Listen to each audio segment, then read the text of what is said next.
माँ दुर्गा तूने मुझे जो आशीर्वाद दिया है ना, मेरे सारे नवरात्रे अच्छे जाएंगे कसम से। मैंने इसे आशीर्वाद नहीं माना, इसने मेरी बधाई ले ली। इस बेटी के लिए तालियां बजाइए। नवरात्रे शुरू होने वाले हैं 2 से, इसने मेरे नवरात्रे आज से शुरू कर दिए। जय माता दी, जय माता दी, जय माता दी। जोर से बोलो जय माता दी, सारे बोलो जय माता दी, आगे वाले जय माता दी, पीछे वाले जय माता दी। चलो बुलावा आया है, माता ने बुला। चलो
तेरी दूर दूर तक फोटो कोन्या शहर के बीच बाजारा में, दूर दूर तक फोटो कोन्या शहर के बीच बाजारा में। बीता समीलो नीति तक के तुई मारी सारी से अखबारा में।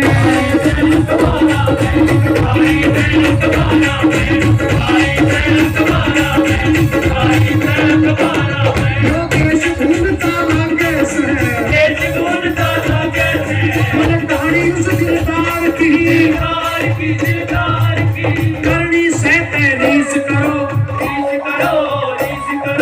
करनी से तेरीस करो। तुम निकले इस देश की खातिर बस इतना अरमान है, तुम निकले इस देश की खातिर बस इतना अरमान है। एक बार इस राह पे चलना 100 जन्मों के समान है, एक बार इस राह पे चलना 100 जन्मों के समान है। देख के वीरों की कुर्बानी, देख के वीरों की कुर्बानी, अपना दिल भी डोला मेरा, मेरा रंग दे बसंती चोला, मेरा रंग दे बसंती चोला। आप देख रहे हैं इंडिया न्यूज़। इस वक्त मैं सूरजकुंड में पहुंच चुकी हूँ। आप देख सकते हो मेरे साथ गजेंद्र सिंह फोगाट, एक जानी मानी हस्ती हैं, हरियाणा के गायक सिंगर। और उनसे हम पूछते हैं, जिस तरह ये लोगों का मन मोह लेते हैं, लोगों को तो बात दूर है, बच्चों का भी मन मोह लेते हैं। सर, आपका एम इंडिया न्यूज़ में आपका स्वागत। जी नमस्ते, आप सभी दर्शकों को बहुत बहुत प्रणाम। सर, ये आपको कब से शौक हुआ? मुझे लगता है कई जन्मों की यात्रा होती है सिंगर की, एक सन तो नहीं बताया जा सकता। इस जन्म में तो मैं 4th-5वीं था, तब से ही म्यूज़िक की तरफ बहुत अट्रैक्टेड था। और स्टेज मुझे मिला +2 में जाके, तो 12वीं के बाद तो फिर अनवरत अब तक जारी है। मैं अभी 45+ का हूँ, तो अब तक कर ही रहे हैं, और मरते दम तक, जब तक भगवान चाहेगा करेंगे। अब तक आपने कितने सॉन्ग सर गा चुके हैं? अब गाने की 1000-1500 तो मतलब मुझे अभी गिनती आइडिया गिनती नहीं है, अभी गिनती नहीं है। इतने सॉन्ग में आपका फेवरेट सॉन्ग कौन सा है? मेरे आप ये बड़ा मुश्किल सवाल आपने पूछ लिया, क्योंकि जो कला का बाज़ार है उसमें फेवरेट तो पानी आख्या का और बहू काले की माता का ही मेल, लेकिन दिल का बाज़ार कहें तो भगत सिंह मेरा फेवरेट सॉन्ग है। सर, ये जो 10वीं क्लास का एक सॉन्ग है शायद, वो सर थोड़ा सुनाएंगे आप? तू 10वीं में और मैं 12वीं में ना बैठूं न्यारा, इस कारण मैं सारे पेपर खाली धर के आ रहा। 10वीं क्लास के मैं फेल हो गया, मैं तेरी गेल पढ़न का मारा। सर हम जनता देखा है कि जनता आपके गाने में इतनी मस्त हो जाती है, क्या सर कारण है, क्या जादू करते हैं आप? मैं नहीं करता, बेसिकली ये म्यूज़िक का प्रताप, जो संगीत है वो एक मेडिटेशन है। गुरु नानक देव जी भी कहते थे एक ओंकार सतनाम, ओंकार में भी संगीत है। सो ये जितनी पूरी प्रकृति है, जो नेचर है, इस सारी प्रकृति में ही रिदम है।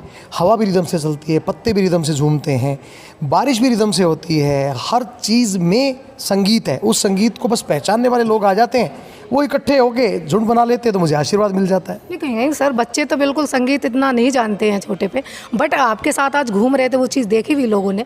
वो मेरे साथ बच्चों का पहले से ही बहुत पुराना याराना है एक्चुअली ना। मैं हमेशा जब अपने गायन की शुरुआत करता हूँ तो उसमें बच्चों के लिए मेरा विशेष स्थान रहता है। मुझे ऐसा लगता है कि ये जो बच्चे हैं ये कहीं ना कहीं मुझसे बहुत प्यार करते हैं और मैं भी कहीं ना कहीं इनसे बहुत लगाव, जो ये मेरा बचपन से, मैं जब छोटा सा बच्चा था तब भी मैं बच्चों के साथ ही खेलता था। सर, जिस तरह कहा जाए कि कोई सिंगर हो, कहते नहीं कि कोई भी लाइन हो, कहीं ना कहीं आदमी संघर्ष करके ही इतने ऊंचा पहुंचता है। तो ऐसी लाइफ में आपके कौन सा ऐसा सीन है जो आपने संघर्ष और दिल को छुआ? कोई खास संघर्ष तो रहा नहीं साहब। देखिए, मैं हमेशा मैं गाने में बोलता हूँ, बालक पढ़ते बेंच बजा के गाने गाया करता मैं, बाबू संग मेले में जाल गोजे अणगोजे ले आया करता मैं।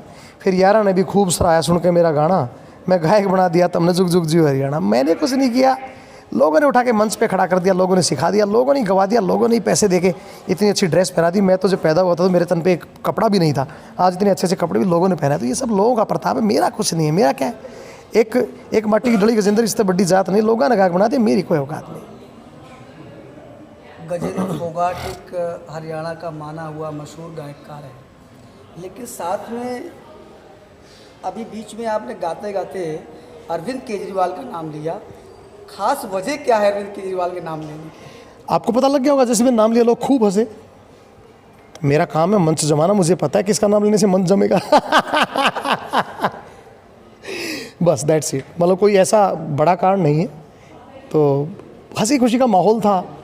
अब निकल गया। जब हम परफॉर्म कर रहे होते हैं, माँ सरस्वती हमारे जुबान पे बैठी होती है, वो बच्चा जो है वो मेरी बात का जवाब नहीं दे रहा था, तब मैंने बोल दिया।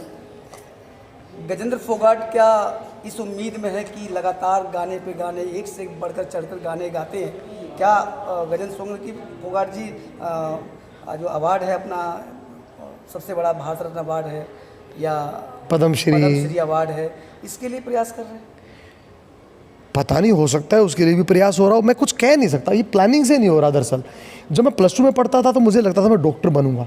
जब मैंने ग्रेजुएशन में मेडिकल साइड छोड़ के आर्ट्स ली तो मुझे लगा मैं वकील बनूंगा। जब मैंने आर्ट्स में पढ़ते पढ़ते जब मैंने बास्केटबॉल में ऑल इंडिया इंटर यूनिवर्सिटी में ब्रॉन्ज मेडल आ गया तो मुझे लगा मैं स्पोर्ट्समैन बनूंगा, मैं कोच बनूंगा। जैसी ग्रेजुएशन हुआ, एनआईएस में दाखिला नहीं हुआ, एमपीएड में दाखिला होगा, मुझे लगा मैं लेक्चरर बनूंगा। एमपीएड करते करते एनआईएस में दाखिला हो गया, लगा फिर कोच बनूंगा, लेकिन उसके बाद सरकारी नौकरी ज्वाइन हो गई। तो कुछ नहीं पता। गजेंद्र फोगाट राजनीति में आएंगे? आई थिंक, मुझे लगता है आप, मैं, सारी दुनिया राजनीति में आ चुके हैं। कौन सा ऐसा घर है जहाँ पे सुबह से शाम कम से कम 2 या 4 बार राजनीति की बात नहीं होती? चौपाल पे, नुक्कड़ पे, चौराहे पे, गली पे, मेट्रो में, बस में, रेल में। मुझे लगता है ये देश उत्सव का देश है। यहाँ पे राजघराने की, राजा की बात सारा दिन चलती है। चाणक्य ने हमारे यहाँ जो नीति बनाई थी, इस देश के माहौल को देख के ही बनाई थी। और दुनिया में आपने देखा है कहीं किसी ने पॉलिटिक्स पे कोई किताब इतनी बड़ी लिखी हो? चाणक्य नीति पूरी पॉलिटिक्स पे है कि राजा का कैसा व्यवहार होना चाहिए, प्रजा का कैसा दृष्टिकोण होना चाहिए। गजेंद्र जी, एक बात बताइए, सूरजकुंड में आके आपको कैसा महसूस हुआ और सूरजकुंड में क्यों आए आप? साहब, हमारी रोजी रोटी है। जहाँ पे भी थाली और चम्मच होंगी, थाली में दाल रखी होगी, चम्मच कटोरी होगी, जहाँ पे रोटी होगी। मैं वही बता रहा हूँ। हम कलाकार गाते बजाते हैं, वहीं से हमारा घर चलता है साहब। सवाल घुमा दिया आपने। नहीं, सीधा पूछ लीजिए। मेरा सवाल ये है जी, आखिर सूरजकुंड में ऐसी क्या विशेषता है जो आप सूरजकुंड के नाम से खींचे चले आते हैं? सूरजकुंड बेसिकली तोमर वंश के राजा सूरजपाल जी का जो है ये प्रदेश है, और पाल तोमर के बेटे थे। हाँ, तो इसीलिए सूरजकुंड इसलिए नाम पड़ा क्योंकि यहाँ पीछे एक बहुत बड़ा कुंड भी है जहाँ पे हज़ारों साल पहले बारिश का पानी एकत्र किया जा सकता, क्योंकि ये यहाँ पे रेतीली ज़मीन थी, तो बारिश का पानी उस टाइम पे भी रेन हार्वेस्टिंग होती थी। तो इतना बड़ा साइंटिफिक, देखिए साहब, हमारा जो प्रदेश है, हमारा जो देश है, वो ऋषि कणाद की भूमि है, जिन्होंने आज से 5300 साल पहले भी अणु और परमाणु का फार्मूला दे दिया था। जलांतर गति भाने जज सूक्ष्म दर्शते रज, उस टाइम पे अणु का फार्मूला, परमाणु का फार्मूला उन्होंने बता दिया था। तो वैज्ञानिक देश है साहब, जहाँ पे ऐसे राजा हुए जिन्होंने हज़ारों साल पहले ही रेन हार्वेस्टिंग का इजाद कर दिया। तो ऐसी जगह पे कौन नहीं आना चाहेगा? ये तो हमारा मक्का मदीना टाइप है। गजेंद्र जी, चलते चलते आप हमारे दर्शकों को क्या संदेश देना चाहते हैं, उनको क्या कहना चाहते हैं अपने प्यार भरी आवाज़? गमों की आँच में आंसू उबाल कर देखो, बनेंगे रंग किसी पे डाल कर देखो, तुम्हारे दिल की चुभन ज़रूर कम होगी, किसी के पाँव का कांटा निकाल कर देखो। क्या बात है, बहुत बहुत शुक्रिया आपका। Thank you, साहब। हमसे समय देने के लिए। Thank you, साहब। बहुत बहुत अभी आपने देखा कि गजेंद्र फोगाट जी की जीवनी के बारे में आप देखते रहिए एम इंडिया न्यूज़ में मेरे साथ, सच के साथ। जय हिंद, जय